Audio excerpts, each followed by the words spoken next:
Good morning, everyone. Today I am here with the third chapter of Class 12th History, Kinship, Caste, and Class Early Societies. Historians often use textual traditions to understand social history.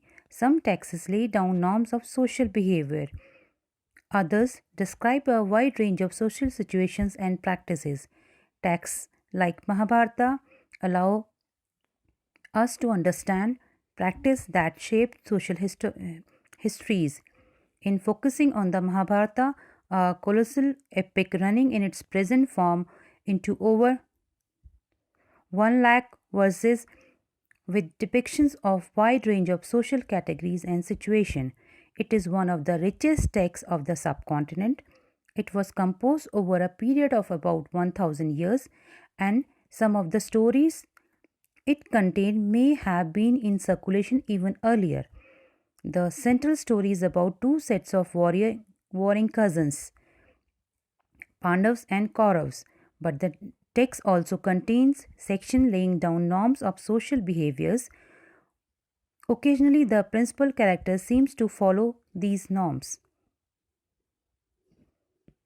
The critical edition of the Mahabharata.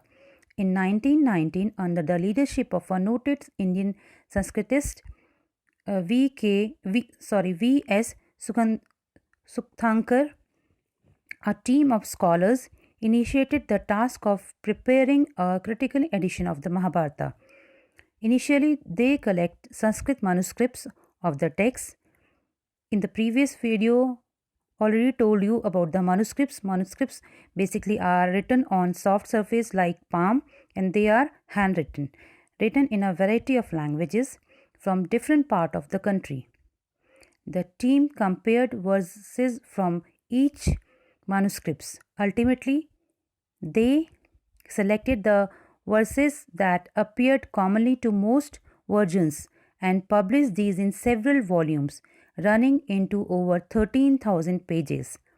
The project took 47 years to complete. There were several common elements in the Sanskrit versions of the story, evident in manuscripts found all over the subcontinent from Kashmir to Tamil Nadu. Also evident were enormous regional variations in the way in which the text had been transmitted over the centuries. These variations were documented in footnote and appendices to the main text.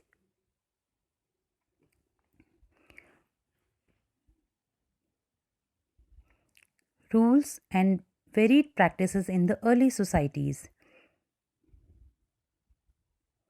Rules about family, kinship. Families are usually part of large network of people defined as relatives, or to use a more technical term, kinfolk. We notice that not all families are identical, that vary in terms of numbers of members, their relationship with one another, as well as the kind of activities they share. Often, people belonging to the same family share food, resources, work, and live together and perform rituals together. While families' ties are often regarded as natural and based on blood, they are defined in many different ways.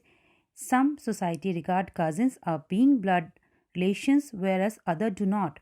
For early societies, historians can retrieve information about elite family fairly easily. It is, however, far more difficult to reconstruct the family relationship of ordinary people, because ordinary people usually don't keep any records. Rules about Partilini. Partilini means tracing descent from father to son, grandson, and so on.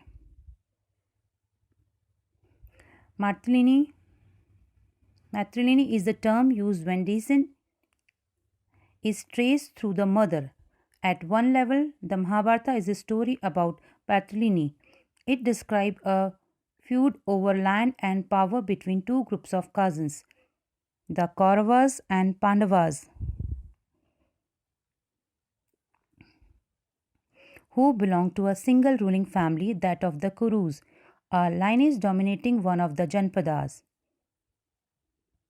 Under Patlini, son could claim the resources, including the throne in the case of kings, of their fathers when the father died.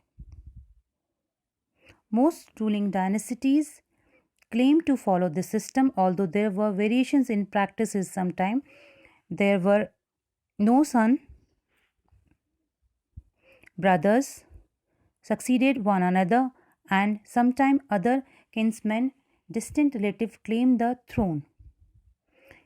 In very exceptional circumstances, women such as Prabhavati Gupta exercised power. The concern with Patlini was not unique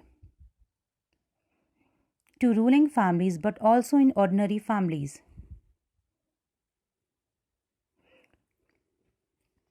Rules of marriages. So first, before that, there is a story about why kinfolks quarreled. So this is the extract from Adi Parvan, literally the first section of the Sanskrit Mahabharata, described why conflict arose amongst the Kauravas and Pandavas. So Kauravas were the son of Dhritarashtra and Pandavas were their cousins. Since Dhritarashtra was blind, so his younger brother Pandu ascended the throne of Hastinapur.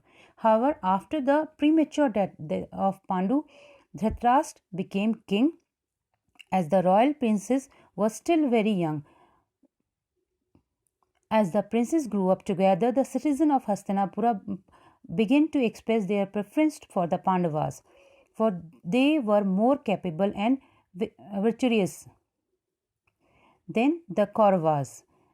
This made Duryodhan, the eldest of the Kauravas, jealous. He approaches his father and said, "You yourself did not receive the throne, although it fell to you. Because of your defect, if the Pandavas receive the patrimony from Pandu, his son will surely inherit it in turn, and so will his son and his. We ourselves, with our sons, shall be excluded from the royal succession and become of slight regard in the eye of the world, Lord of earth."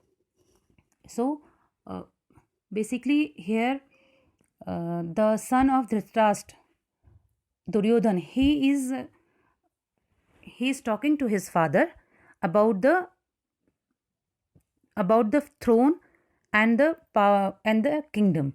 So he wanted that he and his brothers, they wanted to rule the Hastinapur.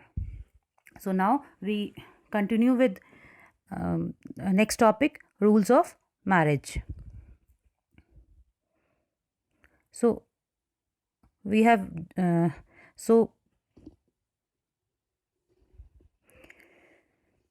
there were two systems of marriages, endogamy and exogamy. Marriages within the kin is called endogamy. This could be a kin group, caste, or a group living in the same locality. Marriages outside the kin is called exogamy. The life of young girls and women belonging to the elite family were often carefully regulated to ensure that they were married at the right time and to the right person. This gave rise to the belief that Kanyadan, or the gift of a daughter in marriage, was an important religious duty of the father. There are three types of marriages. Monogamy, it is the practice of men having one wife. Polygamy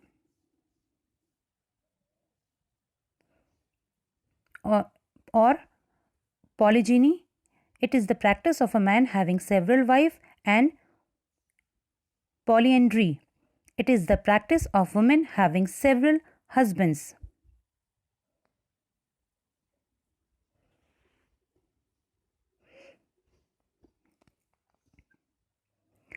From 500 BC, marriage norms were compiled in Sanskrit texts known as the Dharma Sutras. Shastras and Manusmriti. These taxes recognize as many as 8 forms of marriages. Of these, the first 4 were considered as good, which were arranged by the parent of the boy or a girl, while the remaining 4 were condemned, which were not fixed by the elders. It is possible that last 4 forms of marriages were practiced by those who did not accept Brahminical norms.